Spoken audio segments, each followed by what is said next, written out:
P3, 4.F. The place, Tokyo, Japan. The date, October 14th, 1964. The event, the 10,000-meter race of the Olympic Games. 37 runners waited eagerly for the race to begin. Among them was Ron Clarke of Australia. Clarke held the world record in the 10,000-meter race. He had run it in just over 28 minutes. Ron Clarke was expected to win this race, but there were other champions in the group. The Russian gold medal winner from the 1960 Olympics was here. Mohamed Gammoudi of Tunisia was another favorite. New Zealand had also sent a great runner. Did the United States have a chance of winning a medal? No one thought so.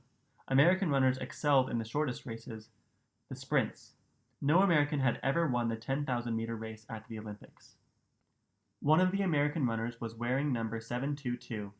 His name was Billy Mills. His fastest time was nearly a minute slower than Ron Clarke's record. A minute is a long time in a race. No one expected Billy Mills to finish among the top runners.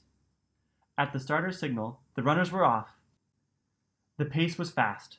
After 8.5 minutes, the leading group had already covered 3,000 meters. That group included the favorites. It also included Billy Mills. Halfway through the race, Billy Mills was still with the leaders. He had beaten his own best time for 5,000 meters, but how could he keep up this burning speed? One by one, the runners in the leading group fell back. The pace was just too fast for them. As the last lap begun, 3 runners had pulled far ahead. They were Ron Clarke of Australia, Mohamed Gammoudi of Tunisia, and the athlete wearing USA 722. The spectators jumped to their feet and cheered. Clarke was in the lead. Mills ran at his shoulder. Suddenly, Clarke's elbow brushed against Mills. Mills almost lost his balance. He dropped back. Gammoudi saw his chance and pulled into first place. The 3 runners headed into the last stretch of track. Mills picked up speed. The crowd roared with excitement. The American sportscaster's voice trembled as he said, "Mills is coming on." Nearby, someone yelled, "Look at Mills! Look at Mills!" With a burst of power, Mills dashed past Clarke, past Gammoudi, and through the tape. Mills crossed the finish line first. "What a tremendous surprise here!" the sportscaster shouted. "Bill Mills of the United States wins the 10,000 meter." Billy Mills won the race, setting an Olympic record of 28 minutes, 24.4 seconds. An Olympic official quickly came over to Mills to ask, "Who are you?"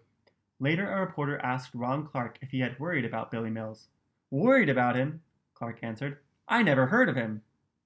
In sports, the term upset means a win that nobody expects. Billy Mills' run for the gold medal is still among the most famous upsets in Olympic history. At the start of that 10,000-meter race, only one person believed that Billy Mills could win. That person was Billy Mills himself. Billy Mills had grown up on the Pine Ridge Indian Reservation in South Dakota. He had learned valuable lessons from his Lakota family. A Lakota warrior was someone who deserved respect. A warrior was strong, brave, responsible, and giving. Billy's father had told him, "Live your life as a warrior." To be a warrior meant to accept challenges. There were to be many challenges and obstacles in Billy Mills' life. Both of his parents had died by the time he was 12. He felt terribly alone. At first, Mills used running as a way to get away from his problems. One day, when he was feeling especially bad, he remembered his father's advice. Mills set a warrior's goal for himself. He would win an Olympic medal. Mills won a track scholarship to the University of Kansas. After graduating, he joined the Marines and was on his way to his goal. In 1964, when he won his gold medal, Billy Mills was 26 years old. At that time, he was a lieutenant in the United States Marine Corps. He had trained for the Olympics with the all-Marine track team. Mills had been running 100 miles a week, and he had the competitive drive he needed to win. "A warrior learns the power of giving," Billy Mills has said. Over the years, he has been generous in helping others. He has given his support to programs for Native Americans. Many young people have learned how to excel from the champion Billy Mills.